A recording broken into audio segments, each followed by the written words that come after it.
ঘেটু করে দিয়েছে, ডক্টর ইউনূস জয় বাংলা করে দিয়েছে। মানে পিনাকিদার ভাষায় আর কি, উনি তো সবকিছু জয় বাংলা করে দেন এবং কি ঘেটু করার খবর পান।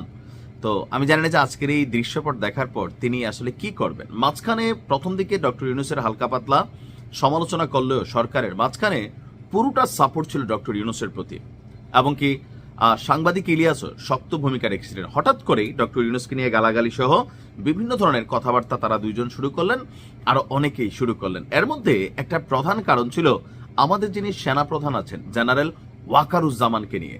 তারা ভাবছিল যে তাদের কথাবার্তায় বা তাদের চাপে বা মাঠে তারা যে শক্তি প্রদর্শন করে এগুলোতে ডক্টর ইউনূস ভয় পাবে এবং সেনাপ্রধানকে সরিয়ে দিবে। সেনাবাহিনীতে কু ঘটতেছে, সেনাবাহিনী এই করতেছে সেই করতেছে, অনেক কিছু চেষ্টা করেও কোনোভাবেই সেনাপ্রধান বনাম ডক্টর ইউনূসের মধ্যে যে দূরত্ব এটা কিন্তু তৈরি করতে পারে নাই তারা। উল্টো তারাই মাইনাস হয়ে গেছে সরকারের কাছ থেকে, তাই না? কারণ তারা এখন দেশে আসতে পারতেছে না। আসলে কিন্তু 100% বিপদে পড়বে। এই মুহূর্তে আসলে, আগামীতে আসলেও পড়তে পারে বিএনপির সময়, জানি না সেটেলমেন্ট কি হয়। যাই হোক, এখন আজকে সেনাপ্রধান জেনারেল ওয়াকারুজ্জামানকে বহিষ্কারের বদলে ডক্টর ইউনূস কি দিলেন? সেনাবাহিনী পদক 2025। খুবই গুরুত্বপূর্ণ একটা পদক। মানে তার চাকরির ঠিক শেষ সময়ে এসে ডক্টর ইউনূসের কাছ থেকে স্বীকৃতি হিসেবে নিয়ে নিলেন। সশস্ত্র বাহিনী দিবস ছিল আজকে। সশস্ত্র বাহিনী দিবস উপলক্ষে সেনাবাহিনীর প্রধান জেনারেল ওয়াকারুজ্জামানকে সেনাবাহিনী পদক দিয়েছেন প্রধান উপদেষ্টা ডক্টর মোহাম্মদ ইউনূস। আর এই উপলক্ষে আপনারা জানেন যে আজকে ঢাকা সেনানিবাসে একটা বিশাল অনুষ্ঠান হয়েছে, যেখানে বিএনপির যিনি সভানেত্রী আছেন বেগম খালেদা জিয়া তিনি উপস্থিত ছিলেন, অন্যান্য নেতা নেত্রীরাও উপস্থিত ছিলেন, তারপর হচ্ছে এনসিপি নেতারাও গিয়েছিলেন, ডক্টর ইউনূস সেখানে প্রধান অতিথি ছিলেন।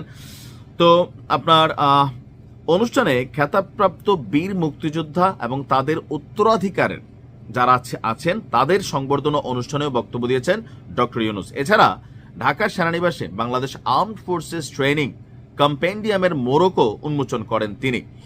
এছাড়া সেনাবাহিনীর প্রতি যথেষ্ট পজিটিভ বার্তা দিয়েছেন। এখন কেন সেনাবাহিনীকে এতটা সমীহ করছেন? নর্মালি যেই সরকারি রাষ্ট্র ক্ষমতায় থাকুক তাদের শাসন ব্যবস্থাকে সমুন্নত রাখতে বা তাদের শাসনকে মাঠ পর্যায়ে টিকিয়ে রাখতে সেনাবাহিনীর সাপোর্ট খুবই জরুরি, খুবই মানে খুবই। আর যেহেতু বাংলাদেশে বিভিন্ন সময় সেনা কু হয়েছে বা সেনাবাহিনী ক্ষমতা দখল করেছে এবং কি প্রশংসিত হয়েছে, সমালোচিত হয়েছে, তো এরকম নজির কিন্তু আছে। আর ডক্টর মোহাম্মদ ইউনূস তিনি কোনো পলিটিক্যাল ক্যারেক্টার না, যদিও তিনি পলিটিক্স ভালো বোঝেন। নির্দিষ্ট একটা সময়ের জন্য আসে আর গয়না 2 মাস। এখন তিনি সেনাবাহিনী, সেনাপ্রধান, ওনাদেরকে নিয়ে কোনো ধরনের মন্তব্য করা বা কোনো অ্যাকশনে যাওয়া, পিনাকি বা সাংবাদিক ইলিয়াসের কথা শুনে এত বড় বোকা ডক্টর ইউনূস না, উনি নোবেল এমনি এমনি পাইছেন না। যেহেতু সামনে নির্বাচন, ডক্টর মোহাম্মদ ইউনূস কমিটেড যে এমন একটা নির্বাচন হবে সারা পৃথিবী অবাক চোখে তাকিয়ে দেখবে, দেখো দেখো এই সে ডক্টর ইউনূস শান্তিতে যেমন নোবেল পুরস্কার পাইছে, একটা নির্বাচন কইরা দিছে, এমন এক নির্বাচন যেটা রোল মডেল হয়ে থাকবে বিশ্বের কাছে। সারা পৃথিবী ডক্টর মোহাম্মদ ইউনূসের কাছে আসবে, ইন্টারভিউ নেবে, কেমনে করলেন স্যার, কেমনে স্যার, বলবো এমনে। তো যে এমনে করার জন্য যেই জিনিসটা দরকার সেটা হচ্ছে মাঠকে, লেভেল প্লেইং ফিল্ডকে নিরাপদ রাখা, নির্বাচনের দিন কোনো ধরনের কোনো অপ্রীতিকর ঘটনা না ঘটা, টোটাল সিচুয়েশনটা কন্ট্রোল রাখা। আর এই কন্ট্রোলিং এর খেলাটা এটা হচ্ছে সেনাবাহিনীর হাতে পুলিশের চেয়ে অনেক গুণ বেশি।